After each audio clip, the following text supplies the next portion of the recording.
मुझे इस जन्म में भगवत प्राप्ति पक्का होगी, भगवान की कृपा बल से, प्रियाजू की कृपा से। अब मुझे ऐसी भावना करनी कि बहुत जल्दी भगवत प्राप्ति मेरे में अब अनुभव हो रहा है कि प्रियालाल की कृपा बढ़ रही, विकार क्षीण हो रहे हैं, भाव बढ़ता जा रहा है, मुझे बहुत जल्दी भगवत प्राप्त, ये सोचना है, सोचना है। जब हम गंगा किनारे भ्रमण कर रहे थे तो एक लाल जी योगी नाम के महात्मा थे, तो रात्रि में, प्राय संत जन रात्रि में जगते हैं, तो उनसे मिलने गए, तो रेत में ऐसे कपड़े का वो तंबू उसी में थे। उन्होंने कहा देखो तुम्हें जो बनना है वो सोचो, जो सोचोगे वही बन जाओगे। तो छोटी सी डायरी रखते थे, एक पेन लिखा, उसी समय आज भी वो लिखी रखी, जो तुम्हें बनना है वो सोचो, वैसा सोचो, जैसा सोचोगे वैसा तुम बन जाओगे। सोचो, भगवान की हम पर बहुत कृपा है, हमारे अंदर दैवी संपदा बढ़ रही है, विकार धीरे धीरे क्षीण हो रहे हैं, मतलब मुझे प्रभु मिलने वाले हैं, मुझे प्रभु मिलने वाले। आप देखो इसका प्रभाव देखो, प्रभु की कृपा से अवश्य अवश्य अवश्य मुझे भगवत प्राप्ति होगी। बस अब तो भगवत प्राप्ति होगी ही, क्योंकि प्रभु की कृपा है। ये शब्द पकड़ो, अंदर तुम्हारे अंदर अपने में कोई बल नहीं, अपने में कोई साधना नहीं, पर यहां कृपा की बात है, भगवत कृपा, भगवत कृपा बल। अपनी असमर्थता, बहुत अमृत में वचन है, अपनी असमर्थता, अपनी अयोग्यता, अपना अनाधिकारपन, ये है क्या? मैं अधिकारी नहीं हूं भगवत प्राप्ति का, मैं योग्य नहीं हूं भगवत प्राप्ति, मेरे में कोई सामर्थ्य नहीं, ये है। पर भगवान की कृपा से मुझे इतना विश्वास हो गया कि मुझे भगवत प्राप्ति होगी। अब क्या समस्या है? देखो बहुत आनंद की बात है, मुझे भगवत प्राप्ति होगी भगवान की कृपा से, श्री जी की कृपा से। ये शब्द इतना असीम प्रभावशाली है कि आप जो ही ये बात हृदय पे लाएंगे तो आपके सारे दोष, विकार, विघ्न, अड़चने, बाधाएं ये नष्ट होती चली जाएंगी। ये देखो महापुरुषों के अनुभव होते हैं, मत चित्ता सर्व दुर्गाणि मत प्रसादात तरिष्यति। भगवान कह रहे मत चित्ता सर्व दुर्गाणि मत प्रसादात तरिष्यति।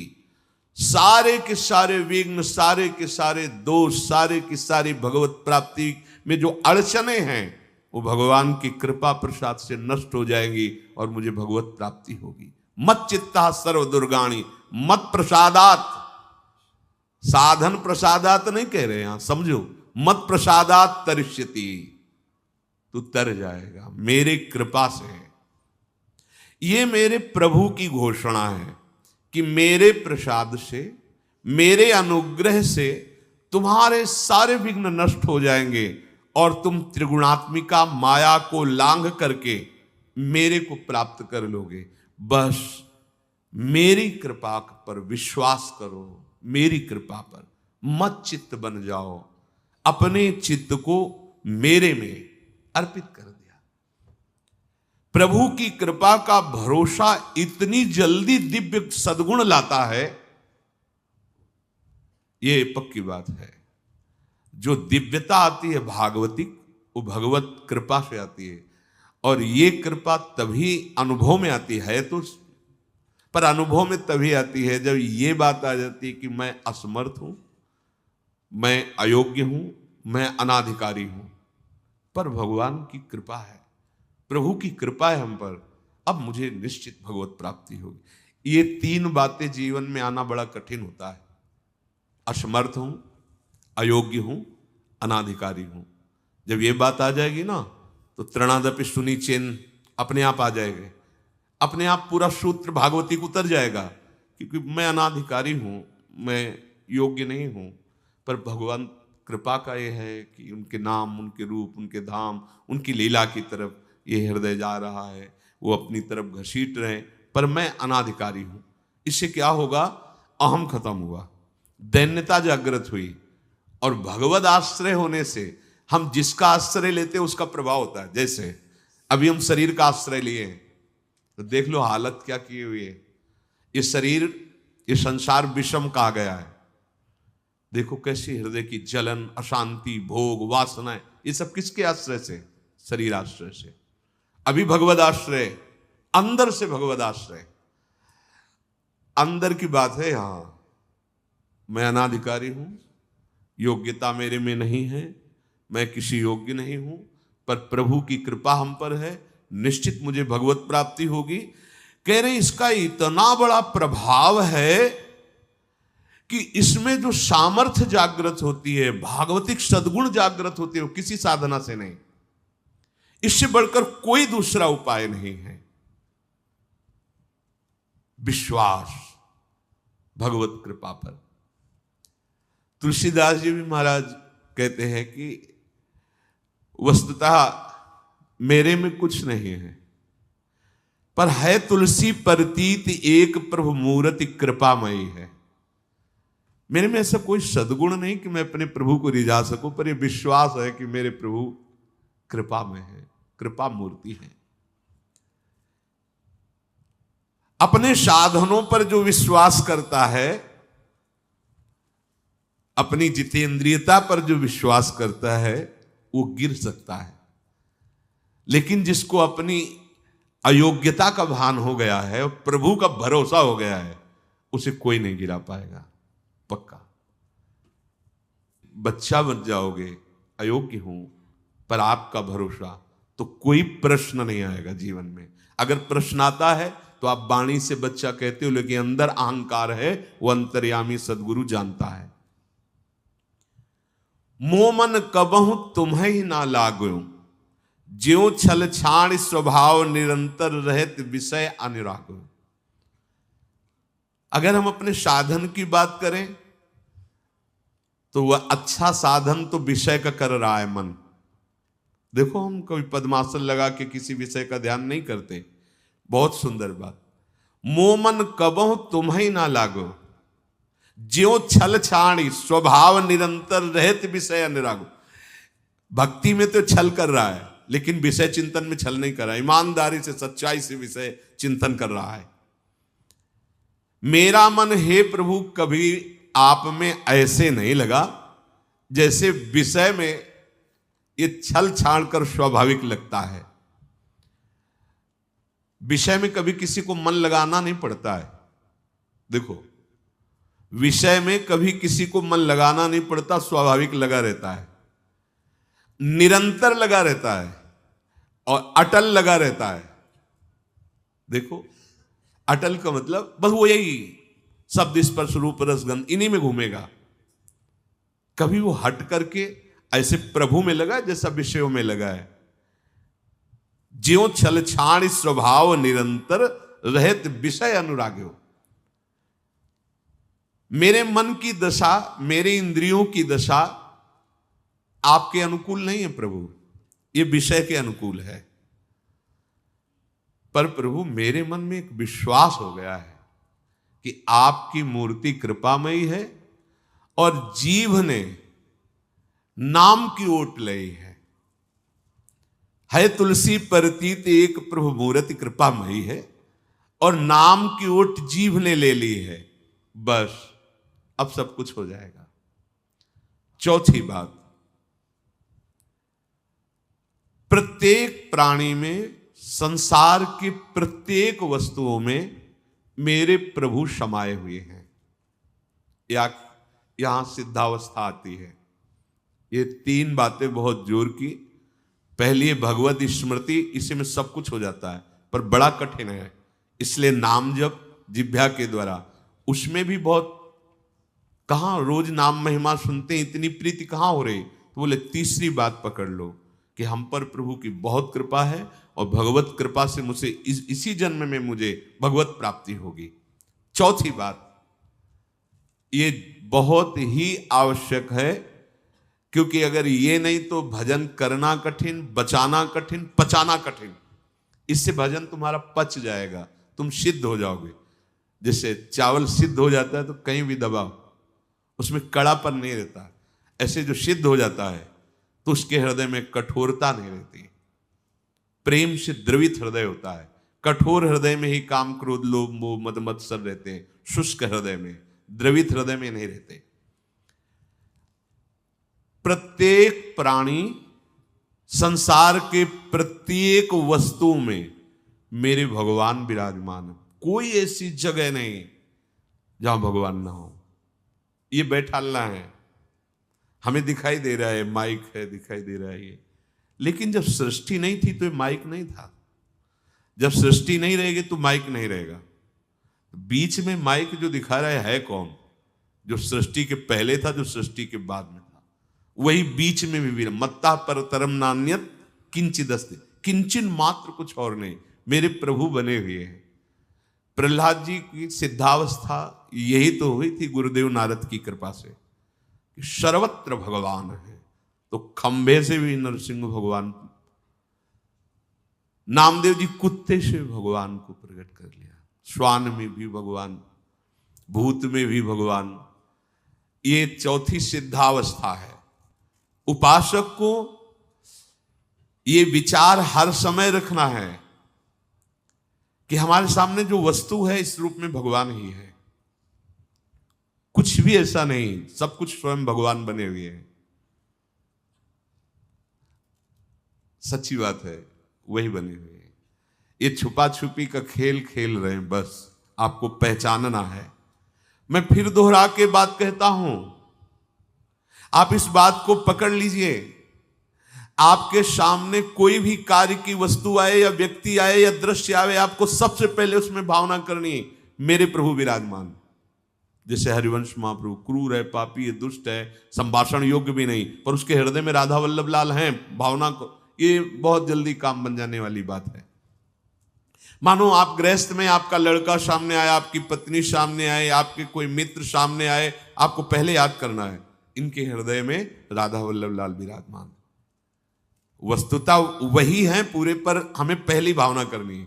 ये वृक्ष तो है, पर इस वृक्ष के अंदर प्रभु हैं। अगर प्रभु ना होते तो इसकी सत्ता ही नहीं है, प्रभु विराजमान है। अब मेरे इष्ट देव इसके हृदय में विराजमान है, पर मुझे जो स्वांग करने को मिला है, पिता का, पुत्र का, जो भी, बिल्कुल स्वांग वैसे ही करना है। अगर मालिक का स्वांग करना है तो हम नौकर से बर्ताव वैसे ही करेंगे, जैसे पुत्र से बर्ताव, पत्नी से बर्ताव, पर अंदर भाव देखना है, मेरे प्रभु इसके हृदय में विराजमान है, मुझे ये सेवा दी है। आपका यदि स्वांग सही निकला, देखो स्वांग सही निकलने का मतलब आप में ये कभी भाव नहीं आना चाहिए कि मैं पिता हूं, पिता का स्वांग कर रहा हूं, सामने आराध्य देव पुत्र के रूप में है, तो डांटना भी वो पूजा हो जाएगी भगवान की। महाप्रभु चैतन्य देव जी के पिताश्री को स्वप्न में एक दिन एक दिव्य महापुरुष प्रकट होकर बोले कि तुम निमाई को डांट रहे थे, पता है वो कौन है? डांटना ठीक नहीं। तो उन्होंने कहा, देखो प्रभु आप कौन है तो मुझे पता नहीं, पर हमारे पुत्र रूप में वो आए हैं, तो अभी तो डांटा, अगर आवश्यकता पड़ी तो चपत भी लगाएंगे, क्योंकि ये सौभाग्य देने के लिए प्रभु आए हैं। तो हमें जो स्वांग मिला है वो तो कर रहे हैं, पर सामने देखना है कि गुरु का स्वांग दिया है, पर स्वयं जगत गुरु सामने शिष्य रूप में बैठे हैं। पुत्र, पत्नी, परिवार, व्यवहार, मेरे प्रभु इन रूपों में विराजमान है। तो सच्ची मानिए, ये चार बातें यदि आप अपने जीवन में ले आए तो भगवत प्राप्ति तो एक ही बात में हो जाएगी, किसी एक बात में। चारों में इतनी सामर्थ्य है, किसी एक में यदि आपकी स्मृति निरंतर तो भगवत प्राप्ति, नाम निरंतर जब तो भगवत प्राप्ति, और दृढ़ विश्वास किसी जन्म में मेरे को भगवत प्राप्ति हो जाएगी भगवत कृपा से, तो भगवत प्राप्ति, और सब में भगवान की भावना तो भगवत प्राप्ति। और जिसमें चारों ये पूर्ण हो गए तो सिद्ध महापुरुष हो जाता है। जीवन की परम सार्थकता इसी जन्म में भगवत प्राप्ति हो जानी। अब आगे जो अभी कुछ मिनट का प्रसंग सुनाएंगे, चौथी बात की पूर्णता है उसमें। चौथी बात कि हर वस्तु भगवान बने हुए हैं। श्री विदुर जी के घर में प्रभु प्रसाद पाकर के रात्रि में व्यतीत कर रहे हैं, तो विदुर जी ने प्रभु से कहा कि हमें अच्छा नहीं लग रहा आप यहां आए हैं। विदुर जी ने कहा कि प्रभु नेदम सम्यक व्यवसितम केशवागमनम तव, आपका आगमन यहां होना ठीक नहीं है, क्योंकि इन दुष्ट लोगों की दुष्टता का मुझे पहले से ही भान है। हे जनार्दन, ये धृतराष्ट्र पुत्र दुर्योधन, दुशासन, ये धर्म शास्त्र को बिल्कुल नहीं मानते हैं और ये हठी दुरात्मा हैं। मुझे आपका आना अच्छा नहीं लगा, क्योंकि ये आपकी अवहेलना करेंगे। भीष्म, द्रोणाचार्य, कृपाचार्य, कर्ण, अश्वत्थामा, जयद्रथ, इन पर वो दुर्योधन भरोसा रखता है, इसलिए वो आपका अपमान करेगा पक्का। आप संधि कराने के विचार से यहां आए हैं, ये ठीक नहीं हुआ। रात्रि में बात कर रहे हैं विदुर जी। जनार्दन, धृतराष्ट्र के सभी पुत्र और कर्ण की यह निश्चित धारणा है कि श्री कृष्ण सहित पांडवों के पास जितनी भी सेना है, अकेले भीष्म या अकेले द्रोणाचार्य रोक सकते हैं, फिर डरने की क्या बात। इसलिए आपकी ये संधि वाली बात मानेंगे ही नहीं। मधुसूदन, जो मूर्ख है, बुद्धिहीन है, अधर्म में प्रीति करता है, उसको समझाना व्यर्थ है, क्योंकि वो मूर्ख हृदय न चेत, चाहे गुरु मिले बिरंच सम। ये दुर्बुद्धि दुर्योधन बड़े बड़े ऋषियों ने समझाया तो भी इसकी समझ में नहीं आया। इसके मन में ये भ्रम बैठा हुआ कि अकेला कर्ण ही पांडवों पर विजय प्राप्त कर लेगा। केशव, ये धृतराष्ट्र के सभी पुत्र मृत्यु को प्राप्त होने वाले हैं। क्यों? क्योंकि जो अधर्माचरण करता है वो जीता हुआ दिखाई दे रहा है, पर वो नष्ट ही है। कुछ लोगों के जैसे मन में होता है कि वो बड़ा पापाचरण कर रहा है, सुखी है, लेकिन कुछ क्षण का वो दृश्य है जब उसके वर्तमान पाप और पूर्व पाप का संयोग बन जाएगा, उस समय फिर वो नष्ट हो जाएगा। नष्ट तो वर्तमान में ये पर पुण्य बल से टिका हुआ है। ऐसे ही कौरवों का भी पुण्य बल है, इसलिए वो भगवान की भी विरोध की बात, बहुत मूर्खता छा जाती है। ये तो जन साधारण जन है, जो बड़े बड़े ऋषियों का दर्शन कर रहे हैं, वो भी भगवत विमुख होने के कारण इतनी मूर्खता छा जाती कि भगवान को बंदी बनाने की संधि के लिए आए हैं, कैद करने की पूरी व्यवस्था कर ली। तो हे जनार्दन, ये पापपूर्ण विचार करने वाले कौरवजन, अब मुझे ये अच्छा नहीं लगेगा कि आप अब हमारे घर से फिर सभा में जाएं, पर आप जाएंगे संधि के लिए, तो हम आपको संकेत में बताए देते हैं कि भारी से भारी प्रतिकूलता वहां उपस्थित हो सकती, क्योंकि सब ये दुर्योधन, दुशासन आदि दुष्ट स्वभाव के हैं।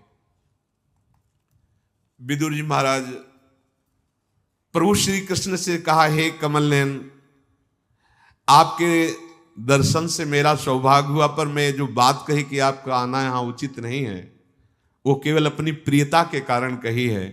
प्रभु, आप समस्त देहधारियों की अंतरात्मा हैं, आपको कौन परास्त कर सकता है, पर हमारी प्रियता ऐसी है कि अब सभा में दोबारा ना जाए, क्योंकि आप जाएंगे हमें पता है और वो दुष्टता करेंगे।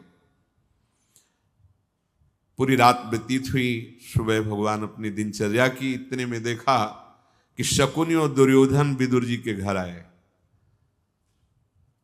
बड़ा जब अभिमान होता है तो वो प्रणाम भी दूसरी कोटि का होता है, और कहा, दशारथ नंदन महाराज धृतराष्ट्र सभा में आपका स्मरण कर रहे हैं, प्रातःकालीन सभा में आप उपस्थित होइए, हम आपको लिवाने आए हैं। भीष्म आदि भी आपके दर्शन की प्रार्थना की है। भगवान ने उन्हें सांत्वनापूर्ण वचन दी कि आप चलो, हम आ रहे हैं। सबके अधिष्ठान स्वरूप भगवान श्री कृष्ण सारथी को आदेश किया। कीर्तिमान भगवान श्री कृष्ण का वो दिव्य रथ मानो शास्त्रों सूर्य एक साथ प्रकाशित हो, ऐसा तेजो में गरुण ध्वजा ध्वजा में भगवान गरुड़ देव जी का चिन्ह विराजमान, भगवान विदुर जी के घर से रथ में बैठ करके सभा में आए। अलसी के फूल की भांति मनोहर श्याम कांति है श्री कृष्ण की। अतसी पुष्प संकास पीतवासा जनार्दन व्यभ्राजत सभा मध्य हेमनी वो पहितो मणि। श्याम कांति, वो श्यामता इस सृष्टि में नहीं है। पीतांबर, बिजलियों की सी कांति, ऐसा पीतांबर धारण किए हुए बड़ा ही सुंदर स्वरूप, अद्भुत कांति। प्रभु श्री कृष्ण जे हुई सभा में प्रवेश किए, सब खड़े हो गए। एक स्वाभाविक जो धर्मयुक्त हैं, भक्ति युक्त हैं, उनकी भावना है, पर जिनके भावना भी नहीं उनको भी खड़ा होना पड़े, क्योंकि तेज है, सामर्थ्य ऐसी है, वो तो प्रभु के जनों में ऐसी सामर्थ्य होती है। सब के सब सभा खड़ी हो गई।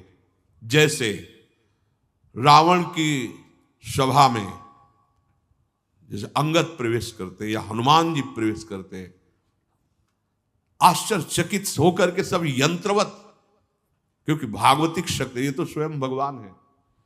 सारी सभा मौन, किसी की कोई भी आवाज नहीं निकल रही। यदुकुल तिलक भगवान श्री कृष्ण ने मानो जैसे मेघ गंभीर गर्जना करते हैं, ऐसे कहा सब लोग विराजिए, बैठे।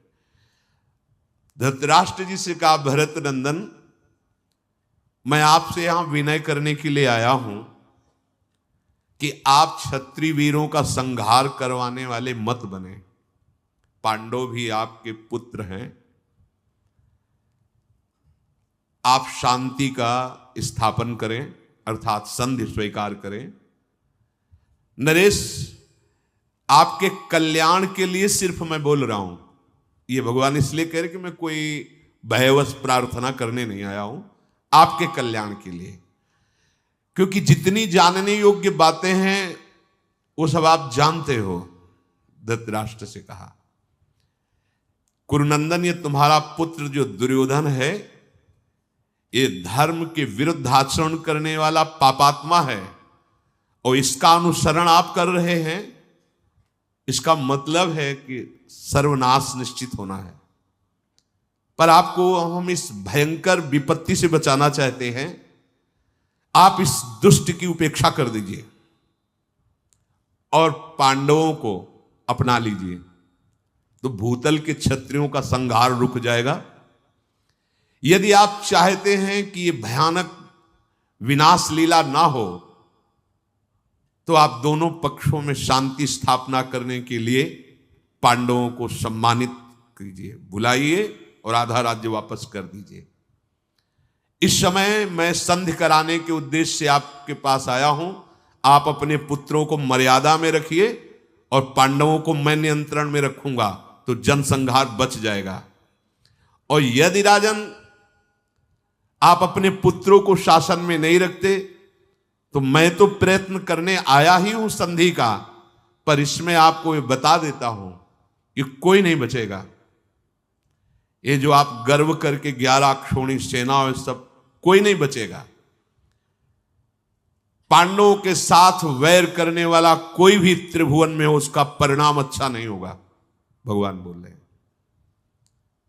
ये विचार कर स्वयं ही मेरे संधि प्रस्ताव को स्वीकार कर लीजिए। ऐसा करने से आपको यश प्राप्त होगा। मेरी राय है कि अभी घोषणा करवा दीजिए आप। भगवान श्री कृष्ण धृतराष्ट्र से बोले कि अब हमारा पांडवों के साथ कोई वैर नहीं है, और मैं अभी पांडवों को बुलाता हूं। वो आपके चरण छुएंगे, आपके चरणों के समीप बैठेंगे, और युधिष्ठिर और दुर्योधन समान सिंहासन पर बैठे। आप घोषणा करवा दीजिए कि अब कोई वैर नहीं, अब शांति। जब भगवान ऐसा बोल रहे थे, दुर्योधन उसी समय खड़ा हो गया सभा में और कहा, वसुदेव नंदन, आप सोच विचार के बाद क्यों नहीं बोलते हैं? आप बार बार बार बार पांडवों की बात, महिमा उन्हीं की, जब देखो तब मेरी निंदा करते हो।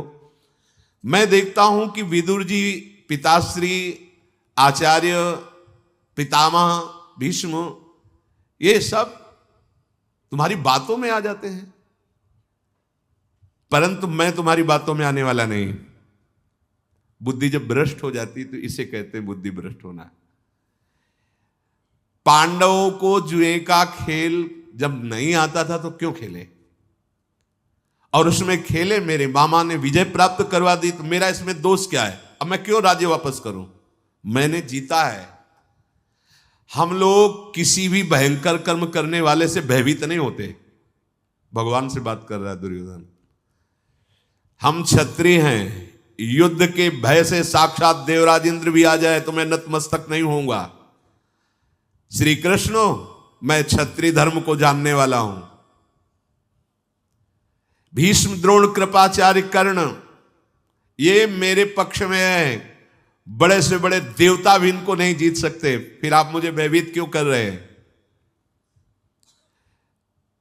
ध्रियमाणे महाबाहो मयि संप्रति केशव, यावद् तीक्ष्णया सूच्या विद्धे दग्रेण केशव।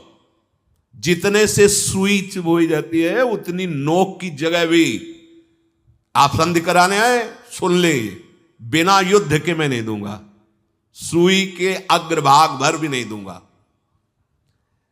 बारीक सुई की नोक से जितना छेद होता है, तुम 5 गांव आधा राज्य की बात करते हो, मैं सुई की नोक भर भी नहीं दूंगा। दुर्योधन की बात सुनकर भगवान श्री कृष्णचंद्र जी के नेत्र लाल हो गए और दुर्योधन से कहा, दुर्योधन, अब मुझे पक्का पता है कि तू रणभूमि में सैया में सोना चाहता है और अपने भाइयों और मंत्रियों और सहायकों का भी नाश कराना चाहता है। मूढ़, तू जानता नहीं है किससे बात कर रहा है। महात्मा पांडवों की केवल समृद्धि के लिए मैं इस तरह से बात कर रहा हूं, संधि की नहीं। शकुनी, दुशासन और तुझ जैसे को दंड देना मुझे आता है। दुर्योधन, फिर भी बात मान जा। कर्ण और दुशासन को तुम बहुत बड़ा बलवान समझ रहे हो, कई बार युद्ध छोड़ के भागा है अर्जुन से, अब भी तू बात मान ले। तेरी हितैषिता की बात कह रहा हूं, तेरा कल्याण होगा, सबका मंगल होगा। अगर मेरी बात नहीं मानेगा तो अपयश होगा, सर्वनाश होगा। भगवान श्री कृष्ण ने बात कह ही रहे थे, दुशासन खड़ा हुआ और सभा में बोला कि मुझे तो ऐसा लगता है केशव कि यदि मैं संधि की बात ना मानूं तो मेरे भाई दुर्योधन को और मुझे बंदी बना के तुम पांडवों के चरणों में डाल दोगे। मुझे तो ऐसा दिखाई दे रहा है। पितामह भीष्म, द्रोणाचार्य और पिताश्री, ये भी आपके मुख की तरफ देख रहे हैं, आप जो बोल रहे हैं वही बात सुन रहे हैं। दुशासन को बैठने के लिए दुर्योधन ने कहा, और कहा दुर्योधन ने लंबी सांस खींचते हुए कि मैं ऐसी सभा में ही नहीं टिकता। यह बड़ा भारी अपमान होता है, जिससे सभा में किसी को समझाया जा रहा हो और अवहेलना करके चल दे। वो अशिष्ट पुरुष की भांति खड़ा हुआ और इशारा किया, तो शकुनी, कर्ण, दुशासन और उसके अनुयायी राजा सब सभा से, भीष्म जी, द्रोणाचार्य जी, प्रभु श्री कृष्ण जी, इनको अब मतलब ये बहुत बड़ा अपमान होता है। दुर्योधन को वहां से जाते देख करके उनके अनुयायी राजा लोग भी उन्हीं के साथ निकल गए। दुर्योधन सभा भवन से निकल करके और एकांत में मंत्रणा की कि भीष्म जी, द्रोणाचार्य जी वही बात मानेंगे जो प्रभु कहेंगे, मतलब श्री कृष्णचंद्र जी कहेंगे। मुझे लगता है कि श्री कृष्ण को बांध लिया जाए, बंदी बना लिया जाए, और इनको जब बंदी बनाकर कैद में डाल लेंगे तो पांडवों को जब पता चलेगा तो निरुत्साहित हो जाएंगे। इसलिए हम लोगों को चाहिए कि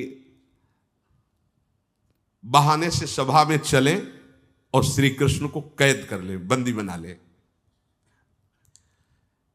क्योंकि एकमात्र श्री कृष्ण ही महाबल हैं पांडवों का। ये पांडवों के कवच हैं, कवच टूट गया तो फिर वीर को मारने में देर नहीं लगती। शीघ्रता से कोई जान न पावे, न महाराज धृतराष्ट्र और न भीष्मादि। चीखना चिल्लाना कितना भी हो, छोड़ना नहीं, श्री कृष्ण को बंदी बनाकर कैद में कर लेना। ये जैसे कोई चूहा जो है ना सिंह को बंदी बनाना चाहे, ऐसा। भगवान के सेवा में सात्यकी रहते थे। देखा कि अभी तो इस सभा से गए और तुरंत वापस आ रहे हैं, बहुत बुद्धिमान थे। उन्होंने दृष्टि से समझ लिया कोई षड्यंत्र की रचना हुई है। एक अक्षोणी सेना भगवान की भी वहीं उपस्थित थी, दुर्योधन के पक्ष में दी थी। उसके प्रधान वीर थे कृतवर्मा। सात्यकी ने इशारा किया कि हो सकता है इनका षड्यंत्र ऐसा कुछ, तो आप दरवाजे पे ही रहना। अगर ये कुछ तो फिर एक अक्षोणी सेना अपनी तो है, 11 अक्षोणी सेना एकत्रित हो चुकी है। सात्यकी सभा में गए और प्रभु से मुस्कुराते हुए इशारे से कहा कि सावधानी की जरूरत है, ये लोग षड्यंत्र रच रहे हैं। साधु पुरुषों द्वारा जो सम्माननीय विषय है वो यहां सभा में नहीं होने वाला है, ऐसा सात्विकी ने इशारे से भगवान से कहा और मुख से कहा कि जैसे कोई बालक जलती हुई आग को कपड़े में बांधना चाहता हो, ऐसे ही ये दुर्बुद्धि कौरव हमें लगता है हमारे प्रभु वासुदेव को बंदी बनाना चाहते हैं। सात्विकी का वचन सुनकर विदुर जी घबरा कर खड़े हो गए, क्योंकि पहले से धृतराष्ट्र से कहा महाराज महाराज सावधान, ये जो अगर हमें सुनने में आ रहा है, अगर जरा भी ऐसा कुछ है तो आप तत्काल होश में हो जाइए, नहीं तो कमल नयन श्री कृष्ण का तिरस्कार अभी पूरी सभा को नष्ट कर देगा। जैसे क्रोध से भरा हुआ सिंह हाथियों को नष्ट कर देता है, ऐसे अगर भ्रकुटी चढ़ जाए श्री कृष्ण की तो त्रिभुवन में कोई ऐसा नहीं कि सामने खड़ा हो सके। धृतराष्ट्र ने विदुर जी से कहा तुम ही समझाओ, मेरी तो बात इस समझेंगे नहीं। विदुर जी ने दुर्योधन से प्यार से समझाया कि ये जो तुम करने की बात सोच रहे हो नीच कर्म आज तक किसी ने नहीं किया। पहले तो तुम पांडवों का हिस्सा, दूसरी बात भगवान जब संधि दूत बन करके आए हैं तो उन्हें आप बंदी बनाने की सोच कैसे सकते हैं। ऐसा महान कर्म जो पाप कर्म है ये तुम जैसे पापात्मा ही सोचते हैं। जैसे वायु को हाथ से नहीं पकड़ा जा सकता, चंद्रमा को हाथ से छुआ नहीं जा सकता, पृथ्वी को सिर पे नहीं उठाया जा सकता, ऐसे ही बलपूर्वक श्री कृष्ण को नहीं पकड़ा जा सकता। श्री कृष्ण को बलपूर्वक नहीं पकड़ा जा सकता। विदुर जी महाराज समझा रहे हैं पर उन लोगों की समझ में नहीं आया। शत्रु का संहार करने वाले भगवान श्री कृष्ण के आसपास उनके जो बलवान सैनिक हैं बढ़ने लगे।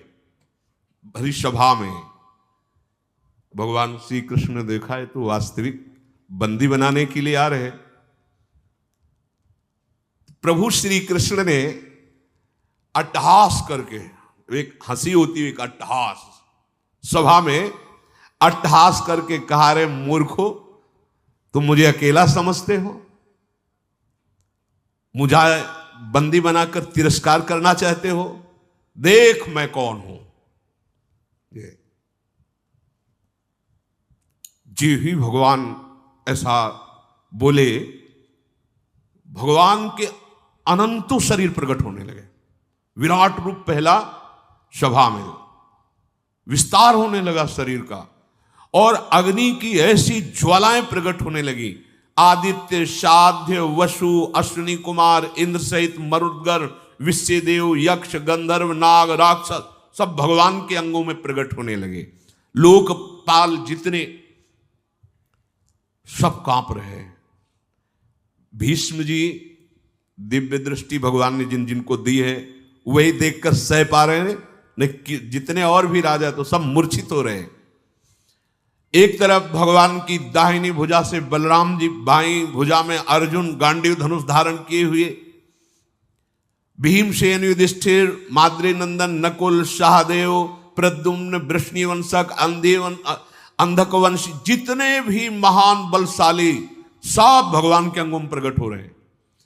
शंख, चक्र, गदा, शक्ति, सारंग, धनुष, हल, नंदक नामक खड्ग, ये दिव्यास्त्र मूर्तिमान नेत्रों से, नासिका से प्रलयाग्नि प्रकट हो रही भगवान के। समस्त रोम कूपों से सूर्यों के समान दिव्य कांति, भगवान श्री कृष्ण का भयंकर विराट रूप। सब राजा लोग मूर्छित हो गए, नेत्र बंद किए। द्रोणाचार्य, भीष्म जी, विदुर जी, संजय जी और जो तपस्या के धनी महर्षि जन थे, जिनको भगवान सामर्थ्य दिए थे, वही भगवान के इस विराट रूप को देख पा रहे। देखो ये हैं अपने श्री कृष्ण। ये जो अपने लोग गर्व से कहते हैं जाके अधीन सदा ही सांवरो, ये है सांवरो। ऐसा न कोई समझे कि सांवरो बंसी वाला, यही भूल। अनंत ब्रह्मांड स्वयं है, स्वयं प्रभु है। जैसे नहीं चर अभी हर वस्तु भगवान कह रहे कि तू समझता है अकेला मुझे बंदी बना लेगा, बना बंदी कितना बनाए, वो विस्तार। ये गर्व का विषय है, ये छाती चौड़ी करने का विषय है। मेरे है ना प्रभु, ये कौन है? मेरे कृष्ण है ना, मेरे प्रीतम है ना, बस। ये जो ठसक है हम लोगों की, वृंदावन वासियों की, ये अहोभाग्य है। हमारे माई श्यामाजू को राज, ऐसे प्रभु जैसे हरिवंश प्रताप, देखो इनका प्रताप, रूप गुण वैबल श्याम उजागर, जाकी भ्रू विलास बस पसुरियु, दिन विथ की तरह सागर, देखो माई सुंदरता की सीमा।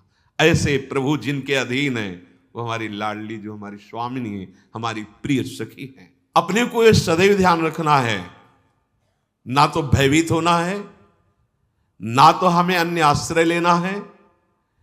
एकमात्र अपने श्री कृष्णचंद्र जी का, अपने युगल सरकार का आश्रय और सुमिरन जैसे बने, चाहे स्मृति से, चाहे नाम जप से, चाहे पद गायन से, चाहे लीला कथा श्रवण से, गायन से, चिंतन से। इनसे जुड़ने का मतलब है महासुख, महामंगल। क्या भय, सोचो कैसे हमारे प्रभु हैं।